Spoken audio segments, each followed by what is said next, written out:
Anyway, we've been writing this song. This is our first time performing it. I hope you guys enjoy, and it's called Pink Dress. The shot went down easy, then I thought of what to say. I thought, are you from Nashville? You're the only tenant I see. Soft lips makes it hard for me to breathe. Pink dress, bubble butt, 4 shots on me. I usually go for brunettes, but tonight I go for blonde. Got that pink dress.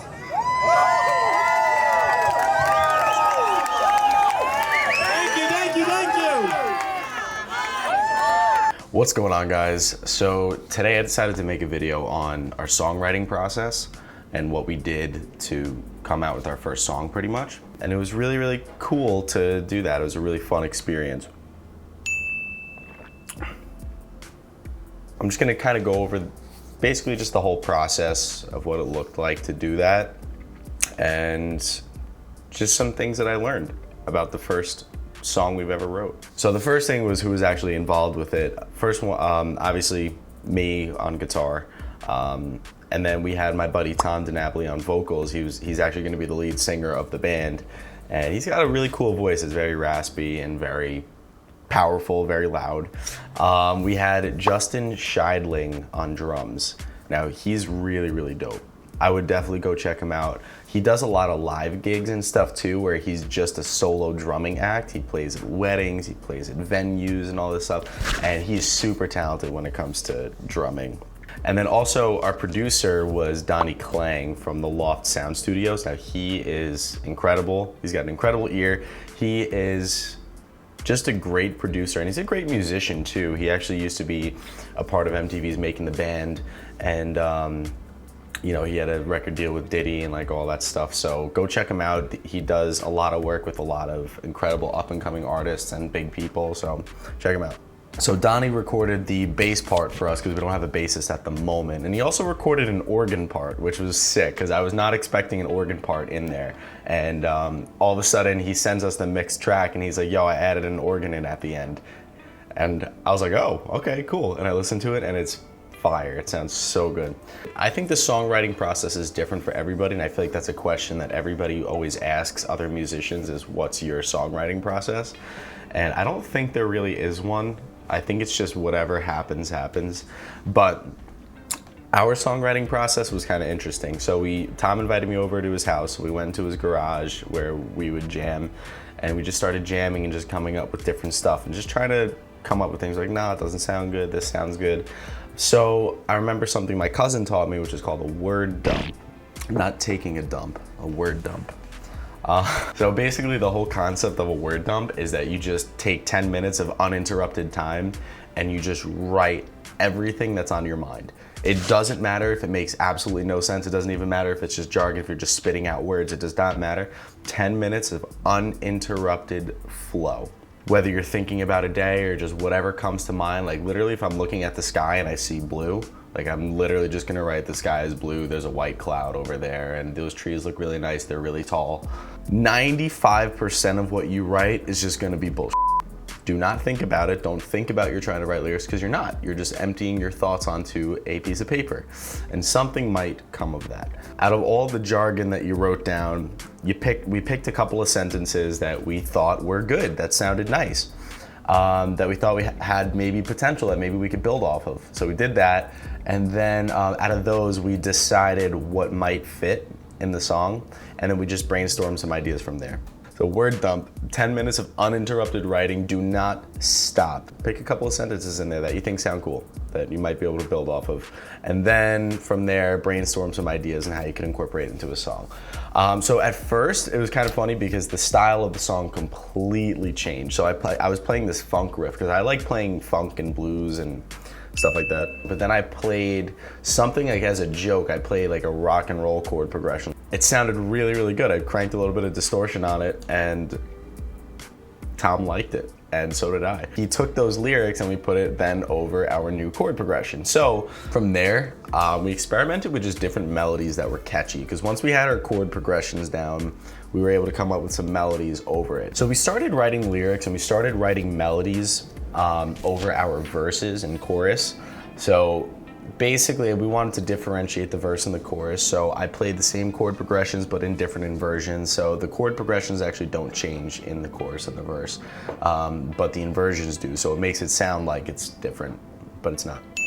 Once we had an idea of like how we wanted to sing the verses and how we wanted to sing the chorus, then we kind of started structuring everything. We said, hey, okay, this sounds good, then this sounds good, so let's put this in the beginning, let's put the verse next, let's put the chorus after that, then another verse, how are we gonna bridge the gaps in between them, and like things like that.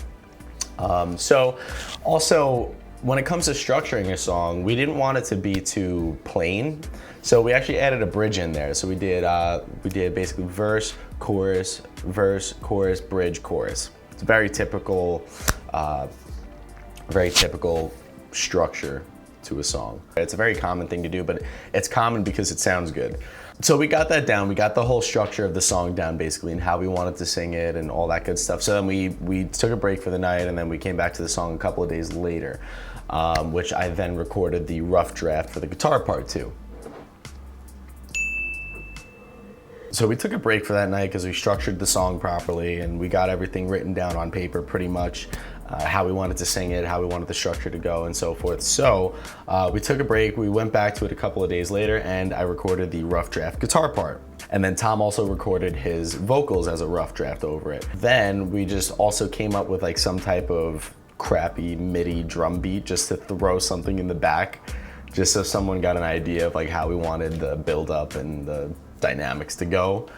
They were absolutely horrible, but that's why it's a rough draft. So once the rough draft was recorded, we actually did a Zoom meeting with our drummer, Justin. And it was really cool, actually. I'm gonna try to put some videos up of it, but basically, this part was a lot of fun. We spent about 2 hours or so tracking the drums. So Justin was in his studio and me and Tom were in my studio. He was sharing his computer audio, so we were able to hear everything that he was doing like to the T. So it was as close you can get to a live tracking session without actually being there in person. So by the end of that night, we had a drum track that was fully charted out and ready to go. And then I recorded my actual guitar part. I actually did my real recording for my guitar part to a click track. I used a Shure SM57 to mic it up to my Mesa Boogie Lone Star Special.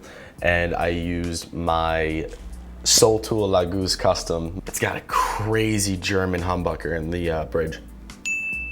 I have a couple of cool pedals. I was using the Electro-Harmonic Soul Food, obviously, because there's no better pedal than that. That is the best overdrive pedal you can get. I sent over the guitar part to our drummer so then he could track the drums with the guitar part. Once that was done, so now we had the drum part, now we had the guitar part, everything was lined up pretty nicely. We had to do a couple of quantizing things and stuff like that. So we sent it over to our producer and we scheduled a time to record the actual vocals. I unfortunately had COVID, so I could not attend the studio, but we did a Zoom session. We completed the vocals, and then Donnie added the bass. He added the organ part on his own. He's like, I popped off on that organ part. He's like, I almost threw my keyboard off of the stand. And I'm like, if you didn't almost throw your keyboard off the stand, did you really jam out to the part? Probably not. You think I had enough coffee today? No. So the song was rough mixed at that night that we recorded the vocals. So then he sent it over to us. He said, hey, listen, take a listen to it and just listen to it and see what you want to change. We made a list of things that we heard in the mix that we wanted to change. So he did that, changed it, mixed it, mastered it, and now we have a fully mixed song, which is badass. If you would like to take a listen to it, it's going to be on Spotify, hopefully coming September. So we plan to release it very, very soon. We just have a couple of little details that we need to work on. Hopefully by the end of the month, by the end of next month, we will do that. So that's pretty much it. That is my experience with my first actual original song written with a full band, almost a full band. So if you guys have any comments or any questions or anything like that, leave them in the comments down below. If you guys want to see some more music related content, I'm going to be dropping a lot of performances, a lot of tips and tricks and stuff like that, lessons in the future. So shoot me a subscribe, shoot me a like down below, or if you didn't like it, you could dislike it, I don't care. So I'll see you guys in the next video.